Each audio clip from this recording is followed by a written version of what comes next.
오늘도 각자의 자리에서 성구영신 예배를 드리는 하늘빛교회 모든 성도님들을 주님의 이름으로 환영하고 축복합니다. 올해 마지막 날 이렇게 각자의 자리에서 하나님 앞에 예배 드릴 수 있게 해주심을 감사드리며, 오늘도 이 예배가 무엇보다 하나님이 받으시는 예배가 될 수 있도록 우리가 힘쓰며 나아가길 원합니다. 우리 예배를 위해 기도하길 원합니다. 우리 날마다 기도하는 두 가지 놓고 오늘 이 예배가 하나님이 받으시는, 그리고 말씀 가운데 하나님의 능력이 나타나는 예배가 될 수 있게 나여겨 주시고 기도해 주시고, 우리 두 번째로는 또 우리가 한 주간 살아가면서 거룩하신 주님 앞에 나아가기 위하여 여전히 부족했던 우리들의 죄악들을 회개하는 기도, 이 두 가지 기도 제목 놓고 우리 기도하실 때 다 같이 통성으로 기도하겠습니다. 하나님, 귀한 허락하심을 감사합니다. 오늘 올해의 마지막 날 성구영신 예배로 주님 앞에 나아갑니다. 하나님, 오늘도 우리가 함께 모여 예배드리지 못하지만 각자의 자리가 예배의 자리인 줄 믿고, 또 각자의 자리가 하나님께 은혜를 받는 복된 자리인 줄 믿습니다. 하나님 이 자리를 간절히 사모함으로 하나님의 말씀 가운데 갈급한 심령으로 주님 앞에 나아갈 수 있도록 인도하여 주시옵시고, 하나님을 찾는 자가 하나님을 만나고 하나님께 부르짖는 자가 응답받는다라고 말씀하셨사오니, 하나님의 그 약속의 말씀이 오늘 각자의 자리에서 예배를 사모하고 말씀을 사모하는 모든 심령들 가운데 충만하게 임하도록 인도하여 주시옵소서. 우리에게 말씀하여 주시옵소서. 하나님의 선하신 뜻을 깨닫게 하여 주시옵소서. 그 말씀 앞에 결단하게 하시고 순종하는 믿음으로 나아가게 하여 주시옵소서. 거룩하신 하나님 앞에 예배를 드립니다. 우리의 거룩하지 못한 이 한 주간의 삶을 되돌아보며 주님 앞에 우리의 죄악들을 회개하고 주님 앞에 우리의 죄악들을 자백하며 나아갑니다. 우리의 더러운 죄악들, 우리 옷에 묻은 더러운 것들을 예수 그리스도의 보혈의 능력으로 깨끗하게 씻겨주시고, 오늘도 거룩함과 정결함으로 하나님의 은혜의 보좌 앞에 담대히 나아가서 하나님께서 예비하시고 하나님께서 준비하신 그 풍성한 은혜를 우리 모두가 누릴 수 있도록 인도하여 주시옵소서. 어느 누구도 마당들만 밟고 돌아가지 않을 수 있도록 인도하시고, 이 예배가 하나님을 만나는 복된 예배가 되게 하시고, 이 예배가 하나님을 경험하는 은혜의 예배가 될 수 있도록 인도하여 주시옵소서. 예수님의 이름으로 기도드립니다. 아멘. 우리 함께 인내송 찬송가 38장 함께 찬양하겠습니다. 인내송 찬송가 38장입니다.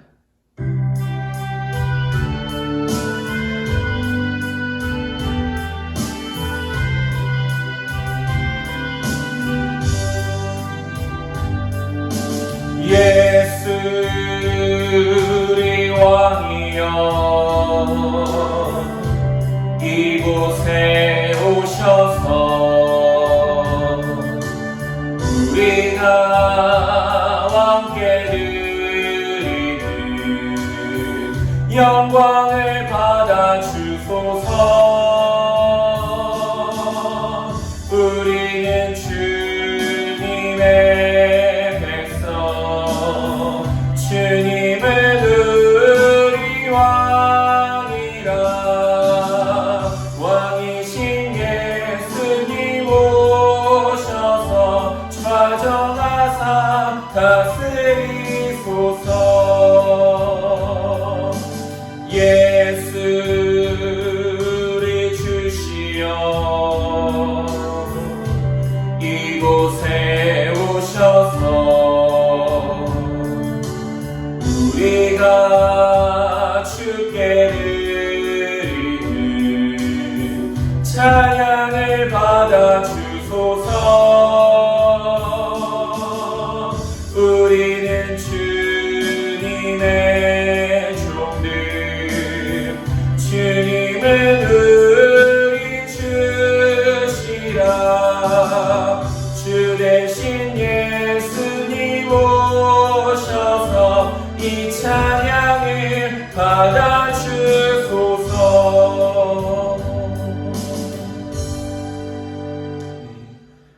그런즉 누구든지 그리스도 안에 있으면 새로운 피조물이라. 이전 것은 지나갔으니 보라 새 것이 되었도다. 아멘. 찬송가 23장 함께 찬양하겠습니다.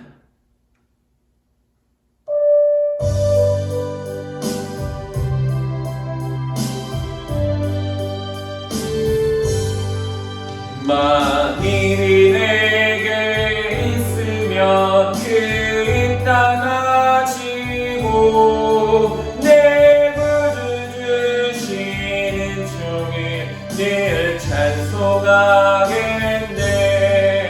내 은혜로우신 하나님 날 도와주시고 그 크신 영광 멀리 펴 알게 하소서. 내 주의 귀한 이름이 날 위로하시고 이 귀의 음악 같으니 참 기락되도다. 내 죄의 권세 깨뜨려 그 결박 푸시고 이추한 마음을 비로소 보청케 하셨네.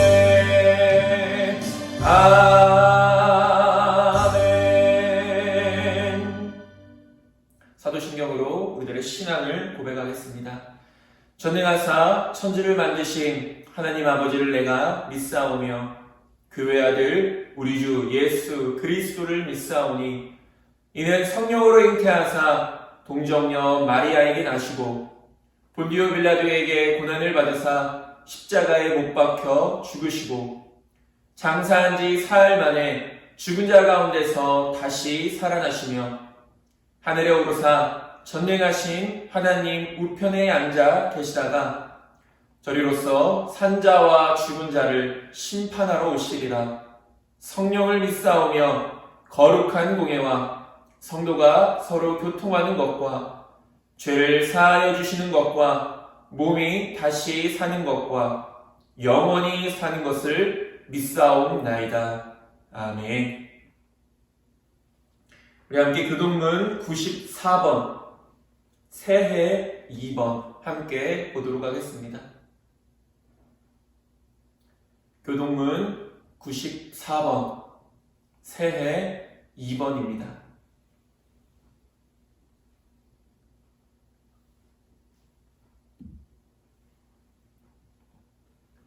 우리 다 찾으셨으면 제가 먼저 고백하겠습니다. 찬송하리로다 하나님 곧 우리 주 예수 그리스도의 아버지께서 그리스도 안에서 하늘에 속한 모든 신령한 복을 우리에게 주시되 곧 창세전에 그리스도 안에서 우리를 택하사 우리로 사랑 안에서 그 앞에 거룩하고 흠이 없게 하시려고 그 깊으신 뜻대로 우리를 예정하사 예수 그리스도로 말미암아 자기의 아들들이 되게 하셨으니 이는 그가 사랑하시는 자 안에서 우리에게 거저주시는 바 그의 은혜의 영광을 찬송하게 하려는 것이라. 우리는 그리스도 안에서 그의 은혜의 풍성함을 따라 그의 피로 말미암아 속량 곧 죄사함을 받았느니라. 이는 그가 모든 지혜와 총명을 우리에게 넘치게 하사 그 뜻의 비밀을 우리에게 알리신 것이요 하늘에 있는 것이나 땅에 있는 것이 다 그리스도 안에서 통일되게 하려 하심이라.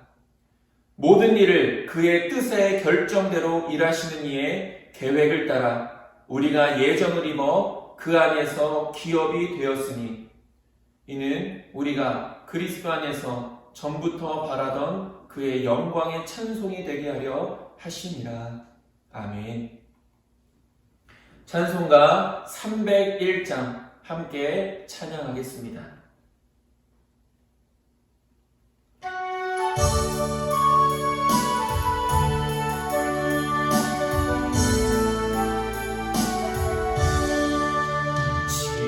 지금까지 지내온 것 주의 크신 은혜라. 한이 없는 주의 사랑 어찌 이루마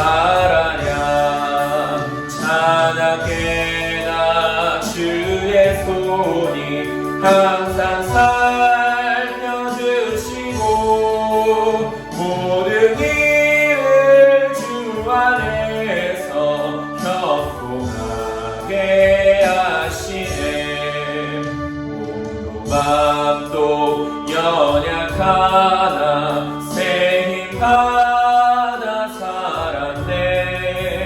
물 붓듯이 부으시는 주의 은혜 족하다.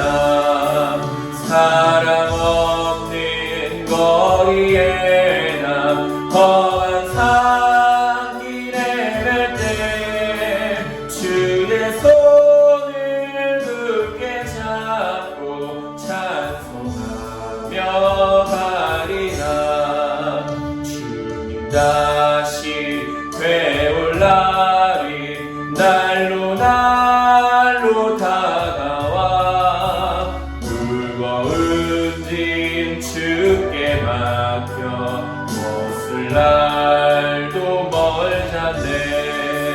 나를 위해 예비하신 고향 집에 돌아가. 아버지의 품 안에서 영원토록 살리라.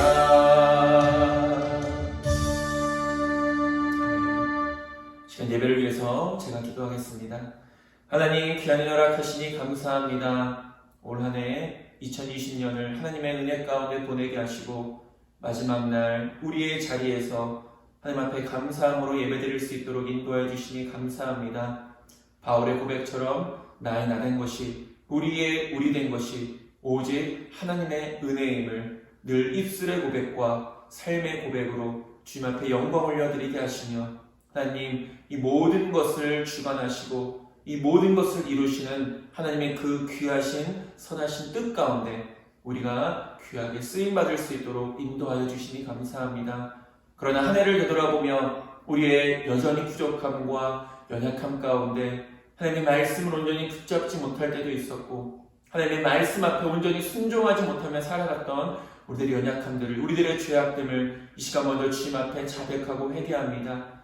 예수 그리스도의 보혈의 능력으로 하나님의 한없는 사랑과 긍휼과 자비하심으로 우리의 모든 더러운 죄악들 다 씻겨주시고 거룩함과 정결함으로 다시금 새 힘을 얻어 하나님의 영광을 위하여 하나님의 나라를 위하여 귀하게 쓰임받는 우리 하늘빛교회 모든 성도님들 될 수 있도록 인도하여 주시옵소서. 한 해 동안 우리가 주님 앞에 간절히 소원하고 부르짖었던 모든 기도의 제목들이 우리 하나님의 선하신 뜻 가운데서 하나님이 응답하시고 또 하나님이 역사하시며 지금도 그 뜻을 이루어 가고 계신 줄 믿습니다. 말씀과 기도로 거룩하여진다라는 하나님의 말씀을 날마다 붙잡으며 날마다 말씀 가운데 날마다 기도 가운데 깨어서 주님 다시 오실 그날까지, 주님 만날 그날까지 우리의 거룩함을 힘써 지키며 살아갈 수 있도록 인도하여 주시옵소서. 하나님, 2021년 우리 하늘빛교회 새로운 피어가 하나님의 뜻은 이것이니 너희의 거룩함이라는 말씀을 붙들고 나아가길 원합니다. 각자의 자리에서 각자의 삶 속에서 우리는 하나님의 자녀요, 하나님의 백성이요, 하나님의 거룩한 종들임을 잊지 않게 하시고 그 거룩함을 힘써 지킴으로 말미암아 주님 앞에 섰을 때 거룩하고 흠없이 책망받을 것 없는 하나님의 자녀들로 주님 앞에 설 수 있도록 인도하여 주시옵소서. 우리 성도님들의 한 사람 한 사람의 그 귀한 삶을 굳게 붙잡아 주시옵시고 무엇보다 우리들 성도님의 삶 가운데 그 나아가는 길 가운데 언제나 하나님이 동행하시고 예수 그리스도의 연합으로 말미암아 날마다 복된 삶을, 날마다 풍성한 은혜의 삶을 살아갈 수 있도록 인도하여 주시옵소서. 코로나19로 인하여 많은 어려움 가운데 놓여져 있는 온 세계와 이 대한민국과 특별히 오늘날의 이 땅의 교회들과 우리 성도님들의 삶을 주여 긍휼히 여겨주시옵시고 하루속히 코로나19가 종식되어져서 이 어려운 가운데서부터 이 힘든 상황 가운데서부터 우리가 참된 자유함을 얻을 수 있도록 인도하여 주시옵소서. 이 어려운 상황 가운데서도 하나님의 선하신 뜻을 분별하며 순종하며 나아가는 우리들 될 수 있도록 인도하여 주시옵시고 이 땅의 모든 교회들이, 이 땅의 모든 그리스도인들이 참된 믿음의 본이 되어질 수 있도록 인도하여 주시옵소서. 하나님, 오늘도 늦은 시간 주님 앞에 모여서 예배드리는 우리 성도님들 한 사람 한 사람을 기억하여 주시옵시고, 그 자리에서 드려지는 예배가 진정으로 하나님을 기쁘시게 하고 하나님 앞에 영광이 되어지는 믿음의 예배가 될 수 있도록 인도하여 주시며, 오늘도 하나님을 만나는, 하나님을 경험하는 복을 풍성히 누릴 수 있도록 인도하여 주시옵소서. 새해를 바라봅니다. 하나님, 새해에는 하나님께서 우리에게 또 어떤 크고 놀라운 일들을 계획하고 계실지 우리는 다 알지 못하지만, 그러나 하나님께서 반드시 합력하여 선을 이루어 주시는 것처럼 우리 교회를 통하여서, 우리 성도님들의 그 귀한 삶을 통하여서 놀라운 일들을 이루어 나가 주실 줄 믿습니다. 우리 하늘빛교회 가운데 이 어려운 상황 속에서도 지켜주시고 또 풍성하게 채워주시니 감사합니다. 소금과 빛의 사명을 잘 감당하는 우리 하늘빛교회가 되게 하시고 우리 성도님들 될 수 있도록 인도하여 주시옵소서. 우리에게 귀한 생명의 말씀을 허락해 주시니 감사합니다. 전하고 듣는 모든 사람들의 마음밭을 주관하여 주시옵시고, 우리 모두 다 아멘으로 화답하게 하시며 믿음으로 순종하여서 하나님, 진정한 하나님의 백성으로서의 부족함 없는 삶을 살아갈 수 있도록 인도하여 주시옵소서. 예수님의 이름으로 기도드립니다. 아멘. 우리 함께 봉헌 찬송 569장 함께 찬양하겠습니다. 569장입니다.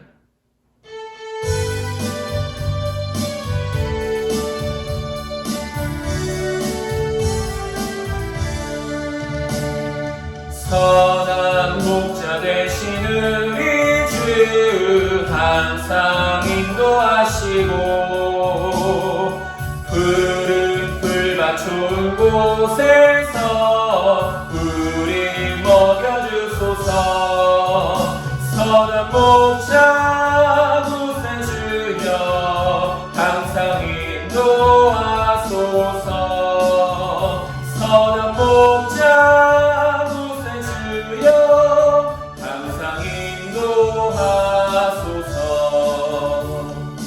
양의 문이 되신 예수여 우리 영접하시고,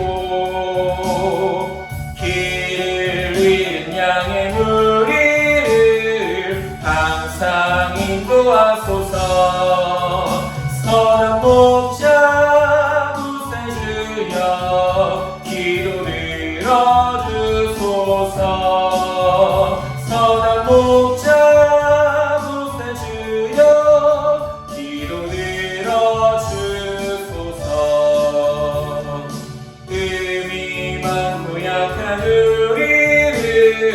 용납하여 주시고, 주의 넓고 크신 은혜로 자유 얻게 하셨네. 선한 목자 구세주여 지금 나아갑니다. 선한 목자 구세주여 지금 일찍 주의 뜻을 따라서 살아가게 하시고, 주의 크신 사랑 베푸사 따라가게 하소서. 선한 목자 구세주여 항상 인도하소서. 선한 목자 구세주여 항상 인도하소서.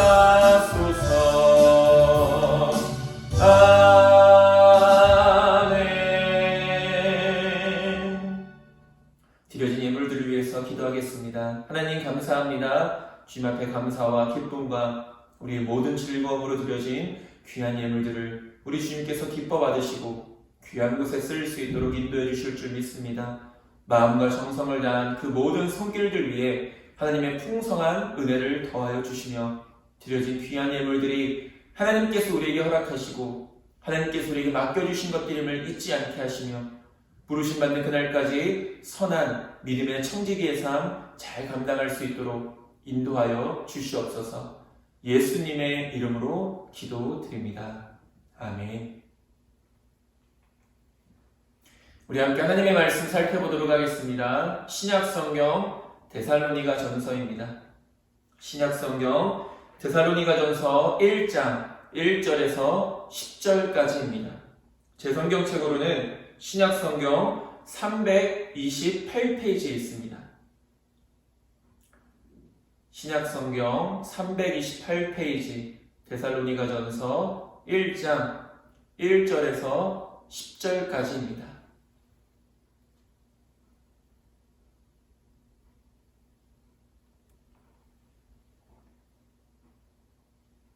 성도님들 다 찾으셨으면 1절부터 성도님들 가진 성경으로 함께 읽겠습니다. 바울과 실로아노와 디모데는 하나님 아버지와 주 예수 그리스도 안에 있는 데살로니가인의 교회에 편지하노니 은혜와 평강이 너희에게 있을지어다.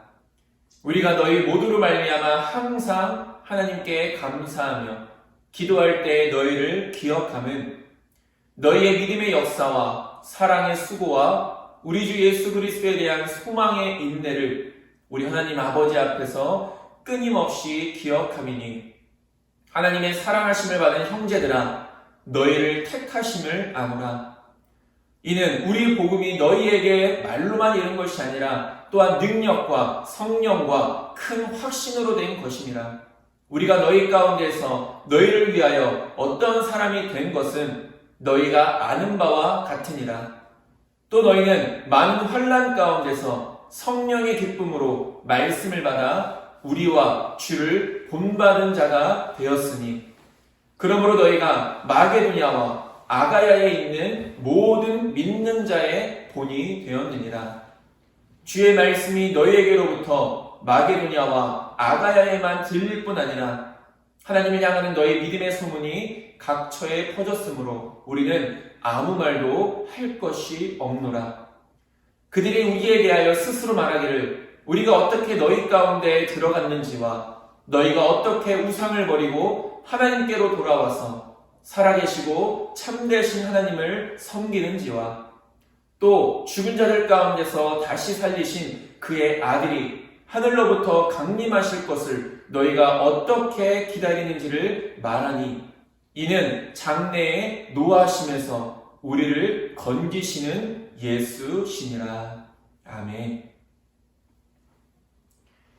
오늘은 모든 믿는 자의 본이 되었느니라 라는 제목으로 송구영 신예배 하나님의 귀한 생명의 말씀을 나누고자 합니다.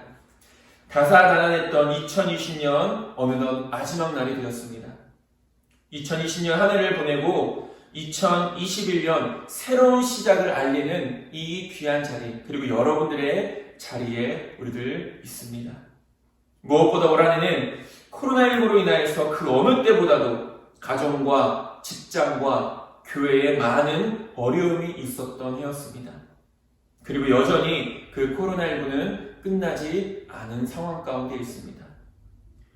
지금도 변함없이 어려운 상황들이 우리들 앞에 놓여져 있지만 그럼에도 불구하고 여기까지 올 수 있었던 이유는, 그리고 앞으로도 극복하고 이겨내며 승리할 수 있을 것이라는 확신이 있는 이유는 살아계신 하나님께서 여전히 변함없이 우리와 함께 하시기 때문임을 우리는 믿습니다.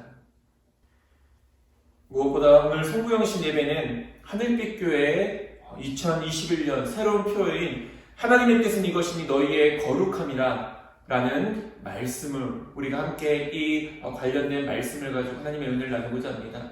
우리가 올 한 해, 아직 2020년이 끝나지 않은 올 한 해 하늘빛 교회 표어는 순종이 제사보다 낫고 듣는 것이 수량의 기름보다 낫다 라는 말씀 가지고 우리가 순종에 집중했습니다. 물론 많은 부족함이 있었지만 그럼에도 여러분들이 그 각자의 자리와 삶 가운데서 하나님 앞에 순종하고자 힘썼던 그 모든 열심을 하나님께서 기억하시고 또 그 가운데 놀라운 은혜들을 베풀어 주신 줄 믿습니다. 우리가 날마다 기억해야, 어쩌면 우리 믿음의 사람들이 당연히 해야 할 일, 이 거룩함이라는 것을 우리가 다시 한 번 더 생각하고 기억하면서 2021년 새로운 한 해에는 우리가 이 거룩함에 조금 더, 더욱더 힘쓰는 그런 한 해가 될 수 있게 되길 소망합니다.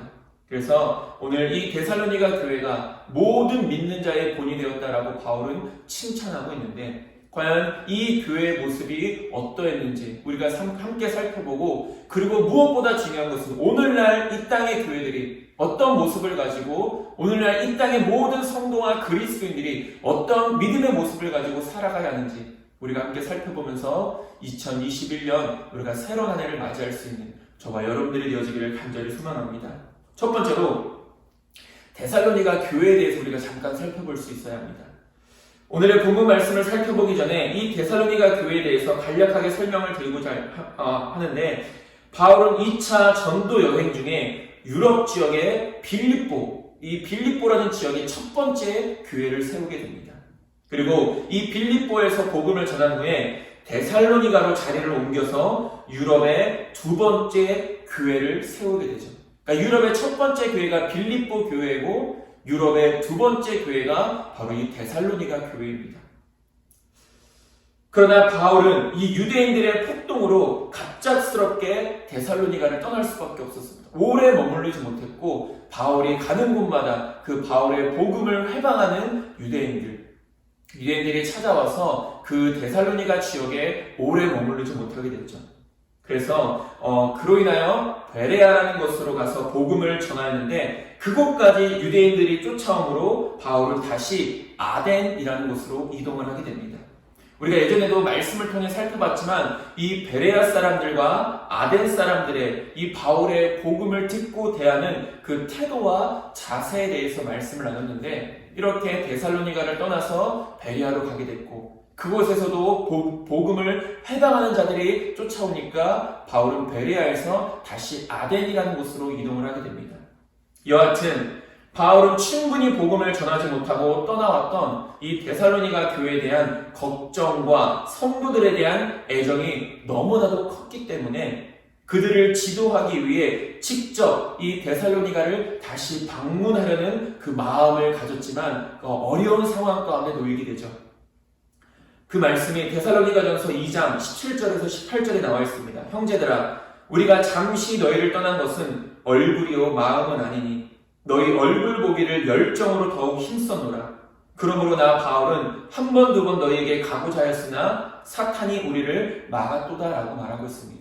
잠시 짧은 시간 동안 데살로니가에 머물러 있었던 바울은 그 데살로니가에 대한, 그리고 그 성도들에 향한 애틋한 마음으로 다시 한 번 더 방문하려고 했지만 쉽지 않았다라는 것입니다.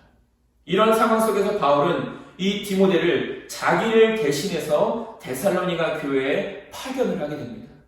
그리고 데살로니가 성도들의 신앙을 굳건하게 하고 고난을 위로하며 환난을 이길 수 있는 힘을 주고자 디모데를 보낸 것이죠. 그러니까 데살로니가 전서 3장 2절은 말합니다. 우리 형제 곧 그리스도의 복음을 전하는 하나님의 일꾼인 디모데를 보내노니 이는 너희를 굳건하게 하고 너희 믿음에 대하여 위로함으로 라고 이렇게 말하고 있습니다. 자신이 갈 수 없는 상황에 처해 있자 디모데, 믿음의 아들, 믿음의 동역자인 디모데를 대신해서 데살로니가 교회에 파견하게 됩니다. 그 후에 바울이 아덴에서 고린도라는 지역으로 옮겨가서 복음을 전하고 있었을 때 디모데가 바울에게 다시 돌아왔고, 돌아온 디모데에게 데살로니가 교회와 성도들의 훌륭한 신앙생활을 하고 있음을 보고받게 됩니다. 디모데가 말합니다. 데살로니가 교회 성도들이 바울 당신과 많은 시간, 그 복음을 많이 들을 수 있는 시간은 없었지만 그럼에도 불구하고 그들의 신앙이 온전하고 하나님께서 기뻐하실 만한 믿음의 삶을 살아가고 있습니다라는 보고를 디모데로부터 바울이 듣게 되는 것이죠. 이에 바울은 데살로니가 성도들의 믿음과 사랑과 그 소망을 칭찬하면서 환난 가운데서도 믿음의 본을 보인 것을 격려하기 위함과, 그리고 예수님의 재림의 올바른 이해를 위하여서 바로 이 데살로니가 전후서, 이 편지를 기록했다는 것입니다. 두 번째로 데살로니가 교회를 향한 바울의 권면입니다. 왜 이런 상황 가운데서 데살로니가 교회가 이렇게 믿음의 성숙함을, 믿음의 온전함을 이뤄나가는 상황을 보고받은 바울은 기뻐하는 마음으로, 감사하는 마음으로 그들에게 편지를 씁니다. 바울의 저서 가운데 가장 먼저 쓰여진 이 데살로니가전서는 심판하실 주로 다시 오실 예수 그리스도의 재림과 관련되어서 믿음의 성도들이 마땅히 지향해야 할 삶에 대한 가치 있는 교훈들에 대해서 기록하고 있습니다. 함께 살펴보면서 오늘날도 예수님의 다시 오심을 기다리며 항상 깨어 준비해야 할 그리스도인으로서의 삶을 우리가 다시 한 번 더 확인해보고 점검해보며 저와 여러분들 또한 그리스도인이고 저와 여러분들 또한 거룩하게 구별되어진 성도로서의 삶을 살아가는 자들일 텐데 우리도 예수님의 재림을 어떻게 맞이하는 것이 온전한 것이고 지혜로운 것인지를 함께 살펴보면서 2021년 새롭게 맞이할 새해를 언제나 변함없는 거룩함으로 살아가는 저와 여러분들 모두가 될 수 있게 되기를 주님의 이름으로 축원드립니다. 첫 번째입니다. 바울은 데살로니가 교회 성도들에게 말합니다. 거룩한 삶을 살아야 된다라고 말하고 있다는 것입니다. 성도, 즉 거룩하게 구별된 자리로 부름을 받았다는 것은 이전의 육신의 삶, 육적인 삶을 청산하고 그리스도를 본받는 거룩한 영적인 삶을 사는 것을 의미하는 것입니다. 예수님을 믿기 이전에 우리의 모든 죄악된 삶을 다 청산하고 새롭게 되어짐으로 거듭나여짐으로 하나님을 기쁘시게 하고 하나님 앞에 영광을 올려드리는 그 거룩한 삶을 힘써 살아갈 수 있어야 된다는 것이죠. 육적인 삶이라는 것이 무엇입니까? 내 욕심대로 내 뜻대로 사는 것을 말하는 것입니다. 이러한 삶은 하나님의 거룩하심과는 전혀 상관이 없으며 또한 하나님의 선하신 뜻과도 전혀 상관이 없는 삶인 것입니다. 내 삶의 중심이 그리고 내 삶의 주인이 나 스스로가 되는 것입니다. 우리가 신앙, 믿음, 우리가 너무나도 우리 삶 가운데서 자연스럽게 말하고 고백되어지는 것들이지만 신앙이라는 것이 무엇입니까? 우리는 자칫 이 신앙이라는 것을 내가 바라고 내가 원하는 대로만 하나님께서 이루어 주실 것이라고 믿는 것을 신앙이라고 잘못 오해할 때가 있다는 것입니다. 그러나 신앙은 오히려 이와는 정반대입니다. 내가 바라고 원하는 것들, 세상을 향한 나의 그 모든 마음들, 그 수많은 욕심들이 하나님 앞에서 다 허물어지고 하나님께서 원하시고 기뻐하시며 명하신 것들을 내가 소망하고 바라며 살아가는 것이 바로 신앙이라는 것입니다. 그러니까 신앙이라는 것은 내가 내 삶의 주인이었고 내가 내 삶의 중심이었던 삶이었다면 이제는 내가 하나님의 믿음의 삶을 살아가는 것, 하나님이 기뻐하시는 것, 하나님이 원하시는 것을 이루어 나가는 삶을 살아가는 것이 바로 신앙이라는 것이죠. 예수님의 제자도 마찬가지입니다. 그저 단순히 예수님이 하시는 일을 구경하러 다니는 사람들이 아니라 멀리 서서 지켜만 보는 사람들이 아니라 예수님이 남겨주신 그 믿음의 발자취를 힘써 쫓아가는 것이 바로 예수님의 제자의 삶이라는 것입니다. 그래서 예수님도 마태복음 16장 24절에서 이렇게 말씀하시지 않습니까? 이에 예수께서 제자들에게 이르시되 누구든지 나를 따라오려거든 자기를 부인하고 자기 십자가를 지고 나를 따를 것이니라 라고 말하고 있습니다. 자기를 부인하지 않는 삶을 살아가고서 예수님의 제자가 된다? 그것이 믿음의 삶이라고 우리는 절대로 고백할 수가 없다는 것이죠. 진정한 예수님의 제자란, 진정한 믿음의 삶이란 자기를 부인하는 것입니다. 부인한다는 것이 무슨 뜻입니까? 포기하는 것을 의미합니다. 세상을 향한 나의 수많은 욕심들, 내 삶의 내 중심이 되어지는 그 모든 것들을 예수님의 발 앞에 다 내려놓고 예수님이 걸어가셨던 그 순종의 길을, 예수님이 걸어가셨던 그 낮아짐의 길을, 예수님이 걸어가셨던 그 십자가의 길을 나도 따라가는 것이 바로 신앙이고 믿음이고 예수님의 제자의 삶이라는 것입니다. 그런 의미에서 이 데살로니가 성도들의 과거의 삶은 우상을 섬기던 삶이었습니다. 그러나 복음을 듣고 회개함으로 그 모든 우상들을 버리고 오직 참되신 하나님만을 섬기는 믿음의 길을 걷게 되었던 것을 볼 수 있게 됩니다. 그래서 오늘 본문 1장 9절에서도 말합니다. 그들이 우리에 대하여 스스로 말하기를 우리가 어떻게 너희 가운데 들어갔는지와 너희가 어떻게 우상을 버리고 하나님께로 돌아와서 살아계시고 참되신 하나님을 섬기는 지와라고 말하고 있습니다. 그러니까 바울의 복음을 듣기 전에 그들의 삶은 힘써 우상을 섬기던 삶이었습니다. 그러나 바울의 복음을 들은 그들의 삶은 어떻게 변화되어졌습니까? 자신들의 죄악들을 회개하고 자신들이 섬겼던 헛된 우상들을 다 버려서 참되고 살아계신 하나님만을 바라보고 섬기는 삶으로 변화되어졌다는 것입니다. 계속되는 말씀이지만 결국 이 거룩함이라는 것은 하나님의 말씀을 기억하고 그 말씀대로 살아가는 것을 의미하는 것입니다. 성도로서 그리스도인으로서 부름을 받고 의롭다 칭함을 받았다면 이제부터는 마땅히 하나님의 뜻인 거룩을 위하여서 날마다 힘써 살아가야 할 책임과 의무가 부여된다는 것입니다. 즉 성화를 날마다 이루어 나갈 수 있어야 된다는 것이죠. 그것이 믿음이고 그것이 신앙이라는 것입니다. 저와 여러분들은 이렇게 거룩한 삶을 살아가되 힘써 살아가는 자들이 되어지기를 간절히 소망합니다. 신앙의 맛만 보는 자들이 아니라 신앙의 겉만 핥는 자들이 아니라 진정으로 그 신앙이 깊은 곳까지 들어가서 그 신앙의 참된 삶을 우리가 누리며 살아갈 수 있어야 된다는 것이죠. 앞서도 얘기했듯이 예수님을 따라다니는 사람들 중에 단순히 예수님이 무슨 일을 하시나 구경하는 사람들이 아니라 그 주위를 둘러다니는, 그 주위를 둘러서 쫓아만 다니는 사람들이 아니라 예수님이 직접 걸어가셨던 그 십자가의 길을, 예수님이 직접 걸어가셨던 그 순종과 겸손과 낮아짐의 길을 우리도 마땅히 걸어나갈 수 있어야 된다는 것입니다. 하나님과의 동행이 없는, 예수님과의 연합이 없는 믿음은 헛된 믿음일 수밖에 없습니다. 그리고 우리가 지난번에도 말씀을 통해 살펴보지 않았습니까? 나는 정말 내 삶 가운데서 하나님과 동행하는 삶을 살아가고 있는가? 정말로 내 삶 가운데서 예수님과 연합되어진 삶을 살아가고 있는가? 우리는 그것을 날마다 돌아볼 수 있어야 되고 내 믿음의 발걸음을 항상 살펴볼 수 있어야 된다는 것이죠. 만약 우리의 삶에 하나님과의 동행도 없는, 예수님과의 연합도 없는 그런 믿음은 헛된 믿음이고 어떠한 능력도 어떠한 은혜도 누릴 수 없는 빈 껍데기일 수밖에 없다는 것입니다. 우리는 그저 형식적인 것에, 외적인 것에, 위선적인 것을 힘써 행하고 있는 것일 뿐입니다.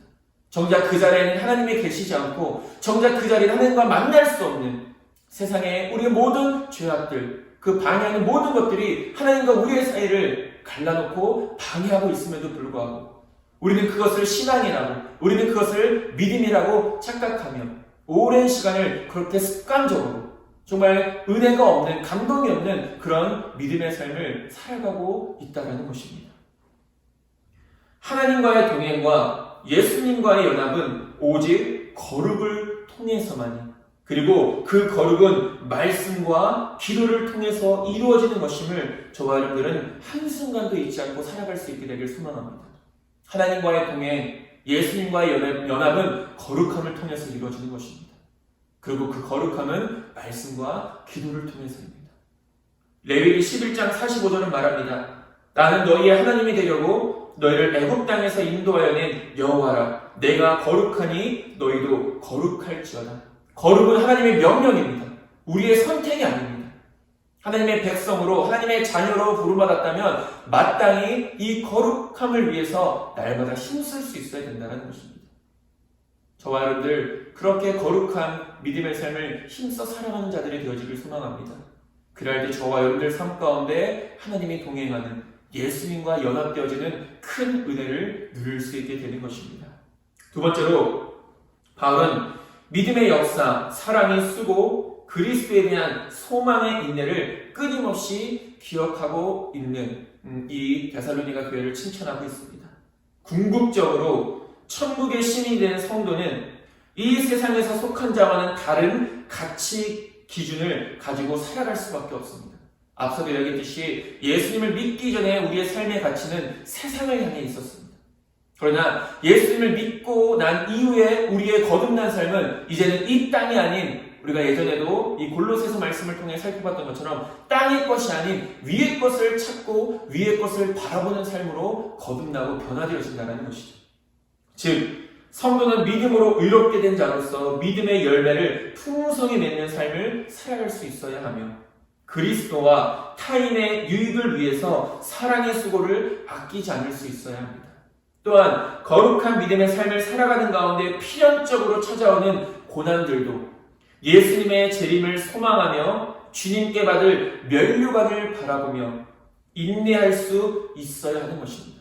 그래서 바울은 말합니다. 믿음의 역사, 사랑의 수고, 인내, 소망의 인내라고 말하고 있는 것입니다. 이것이 믿음이고 이것이 바로 그리스도인의 삶이라는 것이죠. 또한 이것이 곧 바울이 고린도전서에서 말하는 믿음, 소망, 사랑인 것입니다. 믿음의 역사, 사랑의 수고, 소망의 인내를 우리가 조금 더 자세하게 살펴보면 믿음의 역사란 무엇입니까? 믿음에 따른 행위를 의미하는 것입니다. 믿음에 따른 행위. 온전한 믿음에는 그에 합당한 행위가 반드시 따른다는 것이죠. 그래서 야고보는 행함이 없는 믿음은 그 자체가 죽은 것이라고 설명하고 있는 것입니다. 진짜 믿음에는 그에 합당한 삶과 행위가 반드시 따르게 되어 있습니다. 또한 예수님께서도 믿음의 행위에 대해서 말씀하십니다. 나더러 주여 주여 하는 자마다 다 천국에 들어갈 것이 아니요 다만 하늘에 계신 아버지의 뜻대로 행하는 자라야 들어가리라 라고 말합니다. 여기서도 말씀하시지 않습니까? 온전한 믿음 가운데 그에 합당한 삶을 살아가는 자들이 하나님 아버지의 나라에 들어갈 수 있다고 말합니다. 저와 여러분들의 삶에는 온전한 믿음에 합당한 행함이 나타나게 되기를 간절히 소망합니다.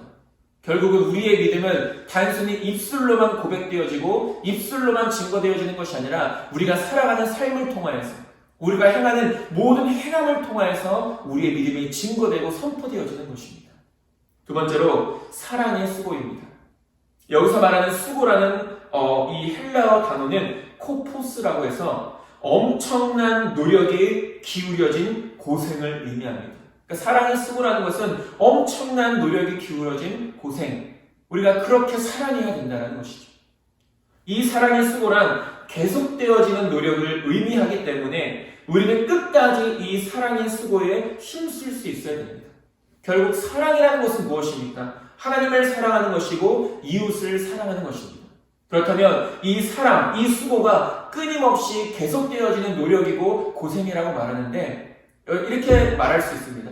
하나님을 사랑하는 것이 끊임없이 이루어져야 되고 이웃을 사랑하는 것, 어떻게 보면 이웃을 사랑하고 하나님을 사랑하는 것은 우리에게 힘든 일일 수도 있습니다. 고생일 수도 있습니다. 그러나 그것이 계속해 이어져 나가야 된다는 것이죠. 언제까지입니까? 주님 앞에 서는 그날까지입니다. 하나님을 사랑하는 그 수고가 열심히 끝날까지 이루어져야 되는 것이고 이웃을 사랑하는 그 수고가 주님 앞에 서는 그날까지 계속되어서 이어져야 된다는 것입니다. 그래야만 우리가 주님 앞에 섰을 때 잘했다 칭찬받을 수 있게 되는 것입니다. 이런 수고, 사랑이라는 것은 수고와 헌신과 희생이 없으면 온전히 이루어지는 것이 아닙니다. 하나님의 사랑도 마찬가지고 예수님의 사랑도 마찬가지 아닙니까? 하나님의 사랑이 하나님은 그저 우리를 말로만 사랑하신다라고 하시지 않았습니다. 우리에게 그런 사랑의 고백을 하시면서 자신을 희생하셨습니다. 독생자 예수 그리스도를 이 땅 가운데 보내주셨죠. 예수님도 우리를 사랑하신다고 말하면서 입술의 고백으로만 사랑을 나타내신 것이 아니라 바로 그가 십자가에 죽으심으로 피 흘리심으로 그 사랑을 우리에게 증거해 주셨다는 것입니다. 사랑에는 반드시 수고가 있어야 합니다. 사랑에는 반드시 헌신과 희생이 있어야 된다는 것입니다.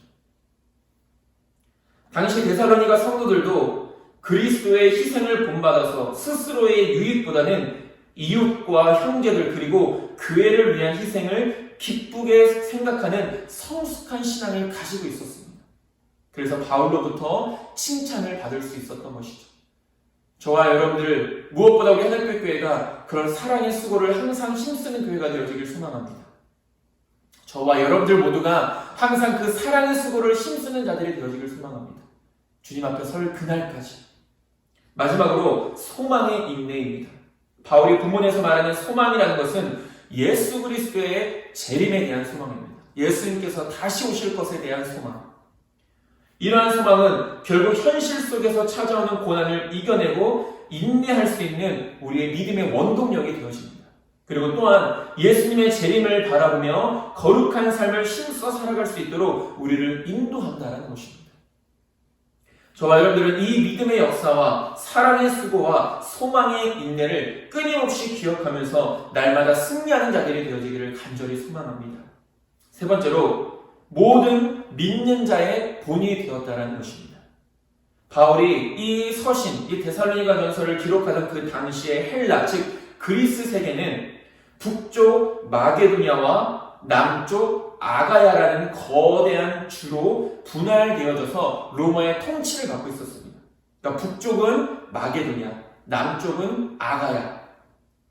그래서 데살로니가는 마게도냐 주의 수도였고 고린도라는 곳은 아가야 주의 수도로서 계속해서 발전을 이뤄나가고 있었는데, 데살로니가 교회의 모범적인 자세는 마게도냐를 비롯하여서 기타 여러 지역에 알려질 수가 있었던 반면, 칭찬받을 수 있을 만한 그 데살로니가 교회의 선한 영향력이 이 마게도냐 지역뿐만이 아니라 그 주변의 지역 가운데 널리 퍼져 있었다는 것이죠.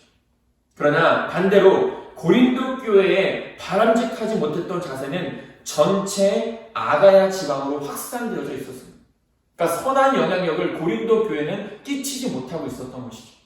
그래서 데살로니가와 고린도 교회의 대조적인 모습을 보여주고 있습니다. 이처럼 사도 바울이 한 교회를 향하여 다른 교회들의 본이 된다고 말했던 적은 이번이 한 번뿐입니다. 그만큼 이 데살로니가 교회가 칭찬받을 수 있을 만한 그런 교회였다는 것이죠. 또한 성도들이 다른 성도들의 본이 된다고 말한 경우도 이번뿐이었습니다. 그만큼 데살로니가 교회와 성도들의 믿음은 고난의 길을 걸어가는 사람들과 믿음의 동역자로서의 삶을 살아가는 많은 사람들에게 위로가 되고 힘이 되며 도전이 되었던 것입니다. 오늘날 교회와 그리스도인들이 이 세상에서의 소금과 빛으로서의 사명을 온전히 감당하지 못함으로 인하여 선한 영향력을 끼치고 있는 것이 사실입니다. 물론 모든 교회가 다 그렇다는 것이 아닙니다. 모든 그리스도인들이 다 그렇다는 것이 아닙니다. 그 가운데서도 많은 교회가 그 거룩함을 위해서 이 세상의 빛과 소금이 되기 위해서 힘쓰는 교회들이고, 많은 믿음의 사람들, 많은 그리스도인들이 또한 마찬가지라는 것이죠.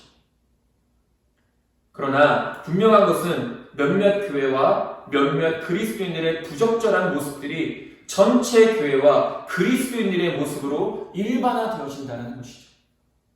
교회가 마땅히 해야 할 일, 그리고 그리스도인들이 마땅히 보여줘야 할 믿음의 삶이 세상 가운데 증거되지 않는다면 교회의 존재의 목적도, 그리스도인들의 거룩하게 구별되어지는 목적도 아무런 소용이 없게 되는 것입니다. 교회가 그저 믿는 자들만 기뻐하기 위해서 세워진 곳입니까? 아니라는 것이죠. 그리스도인의 삶이라는 것이 단순히 내가 하나님을 만나서 구원받아서 하나님 앞에 나 혼자만 복받기 위해서 우리가 그리스도인으로 부름받았습니까? 아니라는 것입니다. 교회가 세워진 이유는 세상을 향해서 세워진 것입니다. 그리스도인들의 삶도 마찬가지로 세상을 향하여서 그 거룩한 삶을 힘써 살아가야 된다는 것이죠. 그런데 그 교회가 교회로서의 사명을 감당하지 못한다면, 성도가 성도로서의 사명을 감당하지 못한다면 고린도 교회와 같이 주변에 우리 이웃들의 이 세상에 선한 영향력을 끼치지 못하게 된다는 것입니다. 교회가 화려한 건물만을 끊임없이 건축하는 것과 교회 안에서의 성도들만의 그 교제는 하나님의 세우심과 부르심의 그 선하신 목적을 결코 충족시킬 수 없다는 것입니다. 그런 의미에서 우리 하늘빛 교회는 이 땅의 모든 교회의 믿음의 본이 되어지길 소망합니다. 그리고 우리 하늘빛 교회뿐만이 아니라 다른 모든 교회들을 위하여서도 우리는 힘써 기도할 수 있어야 됩니다. 그리고 우리 하늘빛 교회 모든 믿음의 지체들은 이 땅의 모든 믿는 자들의 본이 되어지기를 소망합니다. 그리고 다른 많은 그리스도인들, 많은 성도들이 또 그런 삶을 살아갈 수 있도록 우리는 또한 힘써 기도할 수 있어야 된다는 것이죠. 그것이 믿음의 동역자들 아니겠습니까? 바울이 성도들을 향해서 자신을 위해 기도해달라고 부탁했던 것처럼, 그러나 바울 또한 성도들을 위해서 기도하기를 기뻐했던 것처럼, 감사했던 것처럼 우리는 서로를 위해서 기도할 수 있어야 되고, 우리 교회뿐만이 아닌, 내 믿음만이 아닌 세상의 교회들을, 또 많은 믿음의 동역자들을 위해서도 우리가 힘써 기도할 수 있어야 되는 것이죠. 그리고 오늘날 이 땅의 교회들, 전 세계에 있는 모든 교회들이 이 땅의 빛과 소금의 사명을 잘 감당할 선한 영향력을 끼치고 저와 여러분들의 믿음의 삶 동안 이 땅에서 빛과 소금, 예수님께서 우리를 소금과 빛으로 부르셨는데 그 부르심에 합당한 믿음의 삶을 살아감으로 선한 영향력을 끼칠 수 있는 우리 교회와 저와 여러분들의 모든 믿음의 삶이 될 수 있게 되기를 간절히 소망합니다. 네 번째로 예수님의 재림을 기다렸다는 것입니다. 본문에서 바울은 데살로니가 성도들의 신앙을 크게 세 가지로 설명을 합니다. 첫 번째가 우상 숭배를 타파하고 하나님께로 돌아온 일에 대해서, 즉 회개한 거죠. 두 번째로는 살아계신 하나님을 섬기는 일. 그들의 섬김은 어떤 누가 명령해서 억지로 하는 것이 아니라 자발적인 복종의 자세였습니다. 그리고 세 번째로는 그리스도의 재림을 대망하는 일. 종말적인 소망, 바로 이 세 가지였습니다. 우상을 버리고 하나님을 섬기며 예수님의 재림을 소망했던 이 세 가지를 바울은 데살로니가 전서를 통하여서 그 데살로니가 교회의 모습을 말해주고 있습니다. 이처럼 살아계신 하나님을 섬기는 데살로니가 성도들의 신앙은 예수 그리스도의 재림을 기다리는 신앙으로서 우리가 데살로니가 전서 2장 19절에서도 나와 있듯이 우리의 소망이나 기쁨이나 자랑의 면류관이 무엇이냐? 그가 강림하실 때 우리 주 예수 앞에 너희가 아니냐라고 말합니다. 여기서 그 강림이라고 말하지 않습니까? 예수님의 재림을 말하는 것입니다. 또 데살로니가전서 3장 13절에서 너희 마음을 굳건하게 하시고 우리 주 예수께서 그의 모든 성도와 함께 강림하실 때에 하나님 우리 아버지 앞에서 거룩함에 흠이 없게 하시기를 원하노라 라고 말씀하고 있습니다. 또한 데살로니가 후서 2장 1절에서도 형제들아 우리가 너희에게 구하는 것은 우리 주 예수 그리스도의 강림하심과 우리가 그 앞에 모임에 관하여 라고 말씀하는 것처럼 데살로니가 전 후서에 걸쳐서 예수님의 강림에 대해서, 즉 예수님의 다시 오심, 예수님의 재림에 대해서 분명히 언급하고 있는 것을 볼 수 있게 됩니다.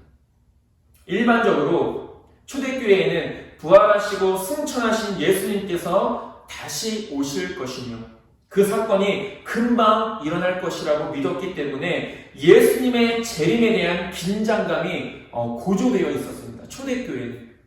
예수님이 다시 오시겠다라고 이렇게 말씀했을 때 초대교회 성도들은 그 예수님의 재림이 금방 이루어질 것이라고 믿었다라는 것입니다. 그래서 항상 이 예수님의 재림을 소망하며 살았습니다. 그 수많은 고난과 그 수많은 핍박과 박해 속에서도 신앙을 붙잡고 이겨낼 수 있었던 건 예수님의 재림에 대한 소망이 그들에게 있었기 때문이죠.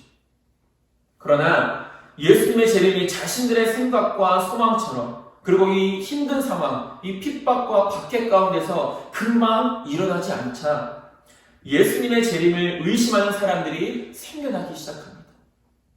그래서 베드로는 그런 예수님의 재림을 의심하는 사람들에게 이렇게 이야기합니다. 베드로 후서 3장 8절에서 10절입니다. 사랑하는 자들아 주께는 하루가 1000년 같고 1000년이 하루 같다는 이 한 가지를 잊지 말라. 주의 약속은 어떤 이들이 더디다고 생각하는 것 같이 더딘 것이 아니라 오직 주께서는 너희를 대하여 오래 참으사 아무도 멸망하지 아니하고 다 회개하기에 이르기를 원하시느니라. 그러나 주의 날이 도둑같이 오리니 그날에는 하늘이 큰 소리로 떠나가고 물질이 뜨거운 불에 풀어지고 땅과 그 중에 있는 모든 일이 드러나리로다 라고 말하고 있습니다. 주께는 하루가 1000년 같고 1000년이 하루 같다.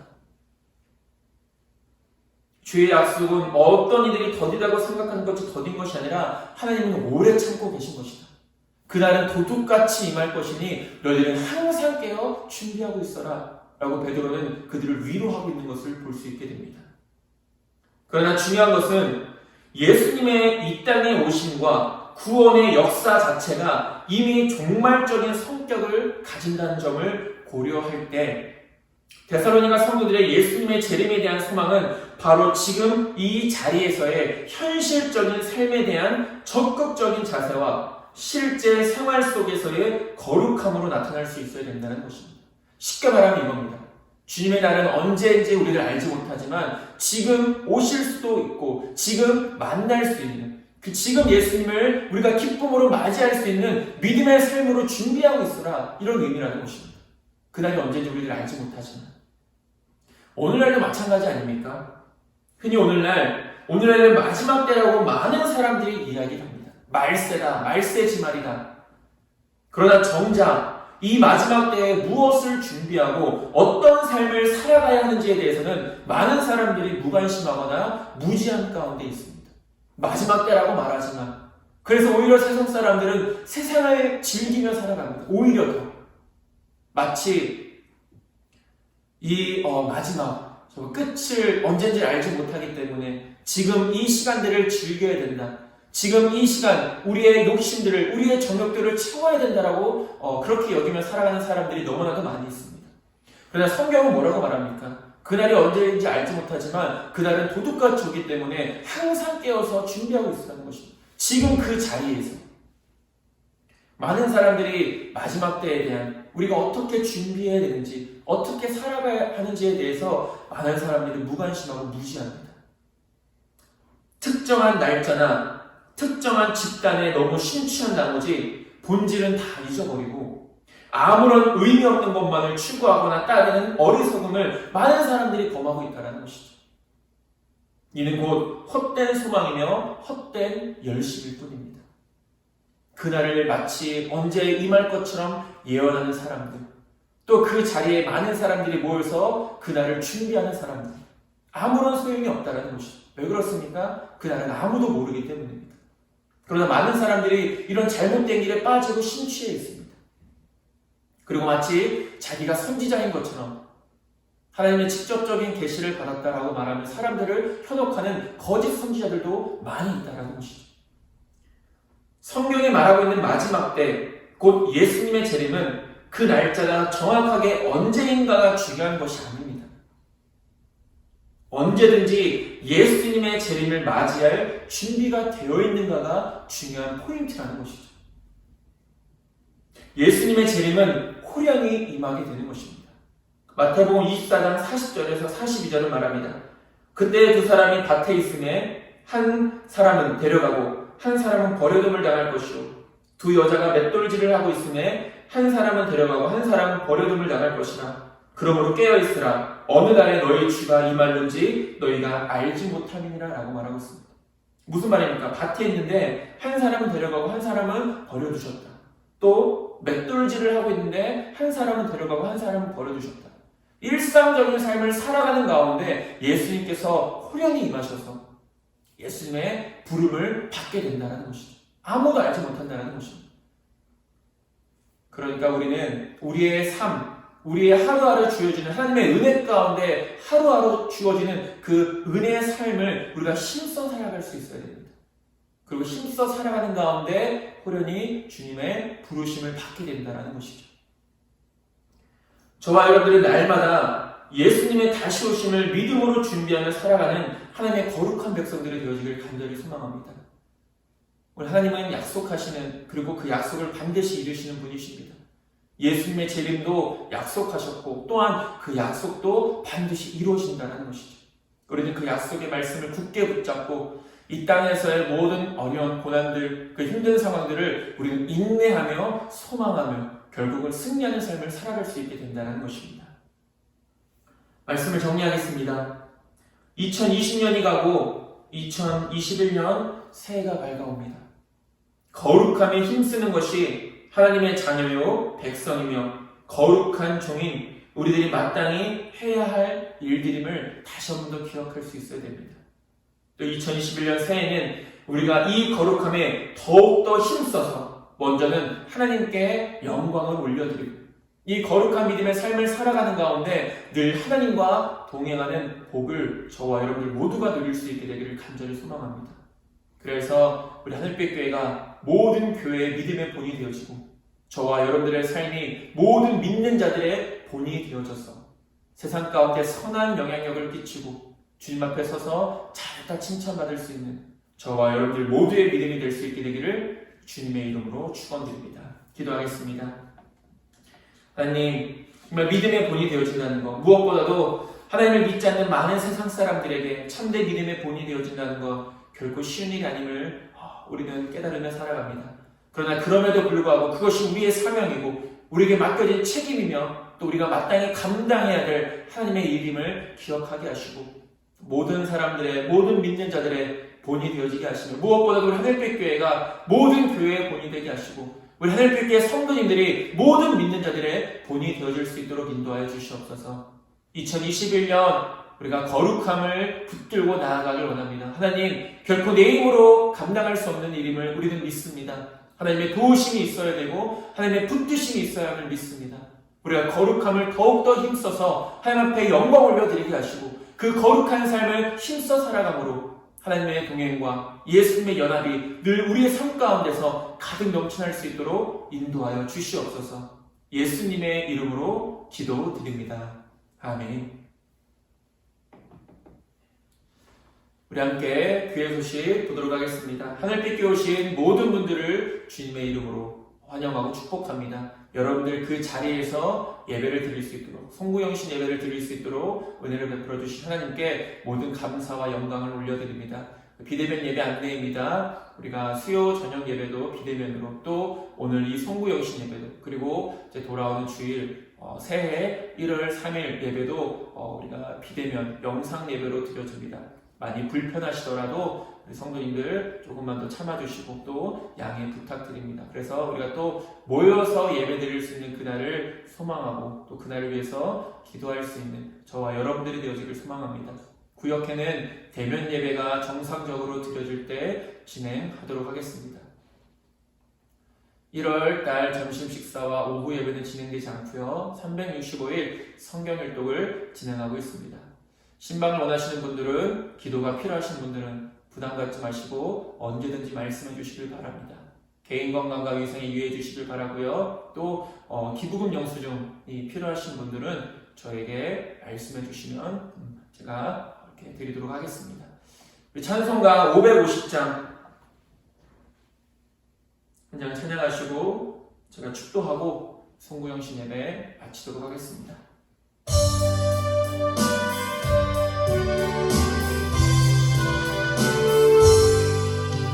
시온의 영광이 빛나는 아침, 어둡던 이 땅이 밝아오네. 슬픔과 애통이 기쁨이 되니 시온의 영광이 비쳐오네. 시온의 영광이 빛나는 아침, 매였던 종들이 돌아오네. 오래전 선지자 꿈꾸던 복을 만민이 다 같이 누리겠네. 보아라 광야에 화초가 피고 말랐던 시냇물 흘러오네. 이 산과 저 산이 마주쳐 울려 주 예수의 종을 찬송하네. 땅들아 바다야 많은 섬들아 찬양을 주님께 드리어라. 싸움과 죄악이 가득한 땅에 찬송이 하늘에 사무치네. 아멘.